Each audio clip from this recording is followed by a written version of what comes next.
Les traductions catholiques et protestantes du Nouveau Testament concordent-elles? Réponse à une question brûlante à l'heure œcuménique. Robert Schroeder, chrétien laïque, professeur de lycée. Ouvrage de 1964. Avant que nous lisions l'avant-propos, nous signalons que le lien de téléchargement gratuit de cet ouvrage se trouve dans les commentaires de cette vidéo. Ce téléchargement gratuit se fera à partir du site internet médiathèquechrétienne.fr, site que j'ai créé en synergie avec cette chaîne YouTube Elle écoutait sa parole, afin d'assurer la réédition numérique gratuite des ouvrages chrétiens épuisés et non réédités. Vous trouverez aussi en plus, dans les commentaires de cette vidéo, la table des matières de cet ouvrage. Avant-propos. Dieu veut que tous les hommes soient sauvés et parviennent à la connaissance de la vérité. 1 Timothée 2,4. Le concile œcuménique a amené l'auteur de ces lignes à approfondir ce qui lui semblait être le fondement doctrinal de l'unité chrétienne. La Bible, et en particulier le Nouveau Testament, qui est la révélation définitive de Dieu aux hommes. Sous l'inspiration de l'Esprit Saint, écrivit Pie XII, les écrivains sacrés ont composé les livres que Dieu a voulu donner au genre humain. Cité par Daniel Rops, Qu'est-ce que la Bible, page 68. Ce sont donc ces livres qui nous révèlent ses desseins et son plan de salut pour l'humanité. Pour connaître sa volonté, pour entendre le Saint-Esprit, il faut lire un livre écrit de main d'homme, mais divinement inspiré, de Timothée 3,16. Prenons le temps de lire ce passage de Timothée 3,16 à partir du verset 15. Lorsque Paul s'adresse à Timothée, « Dès ton enfance, tu connais les saintes lettres qui peuvent te rendre sage à salut par la foi en Jésus-Christ.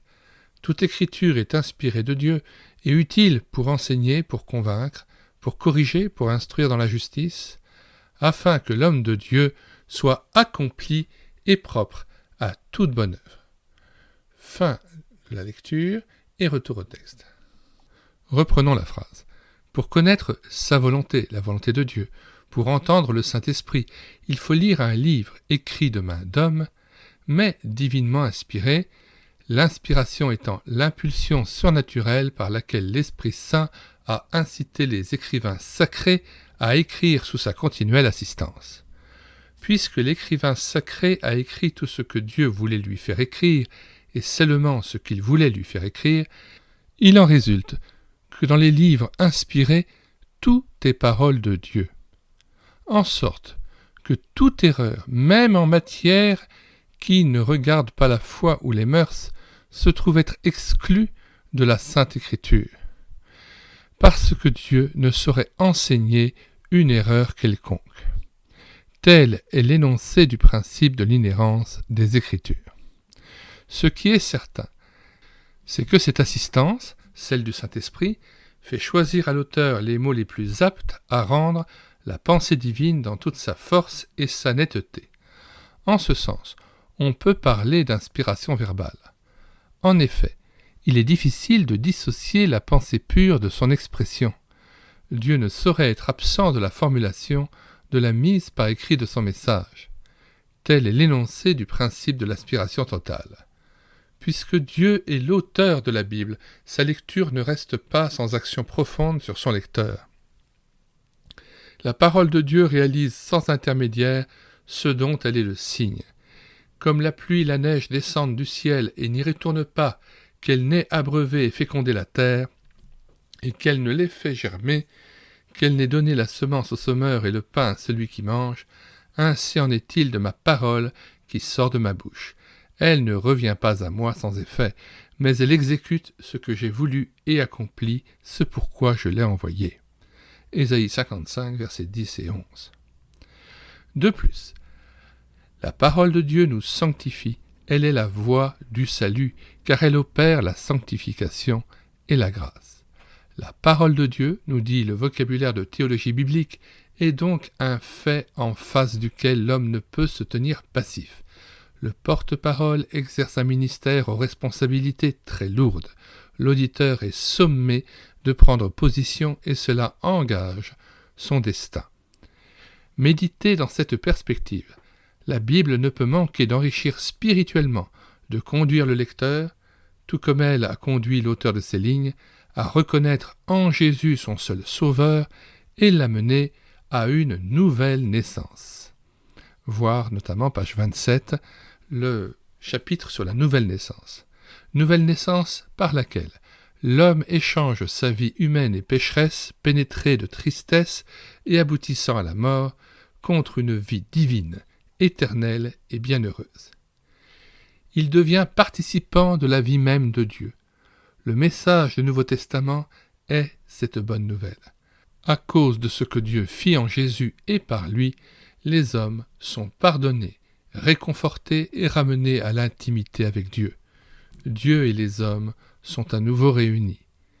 L'unité entre chrétiens ne peut passer que par la communion avec le Père et le Fils. Que tous soient un. Comme toi, Père, tu es en moi, et moi en toi, qu'eux aussi soient un en nous. Jean chapitre 17, verset 21, Bible de Jérusalem. C'est la prière même de Jésus. Voir aussi Galates, chapitre 3, verset 28 que nous citons. Et ce à partir de verset 26. Car vous êtes tous fils de Dieu par la foi en Jésus-Christ. Vous tous qui avez été baptisés en Christ, vous avez revêtu Christ. Verset 28. Il n'y a plus ni juif, ni grec.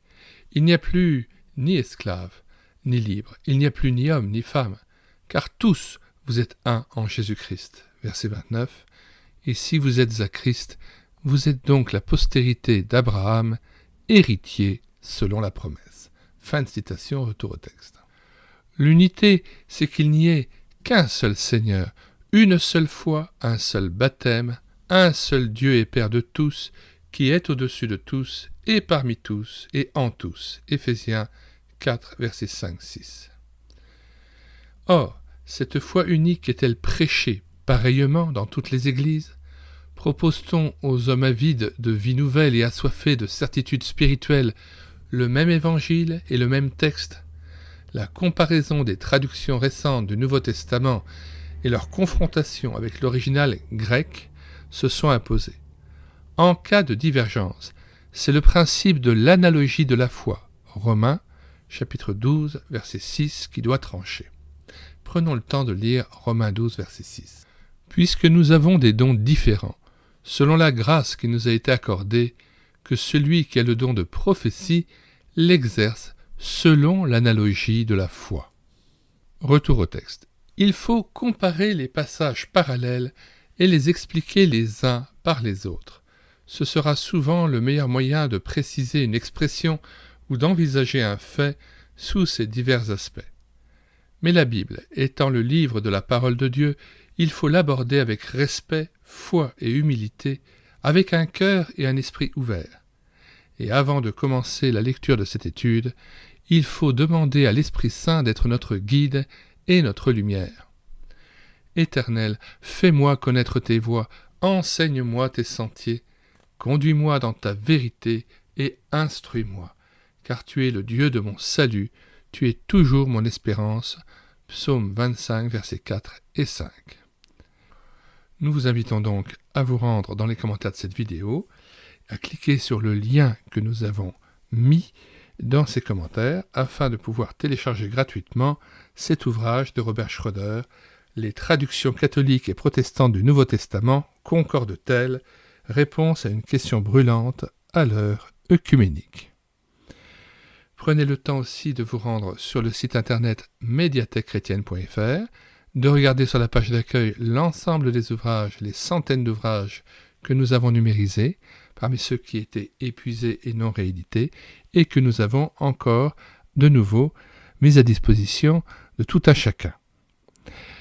De même, nous vous invitons à vous abonner à cette chaîne YouTube afin de connaître les différents audiobooks que nous avons pu prendre en charge, les différents livres que nous avons numérisés et que nous présentons régulièrement, ainsi que les différents cantiques que nous avons mis en parole et destinés à la rétroprojection.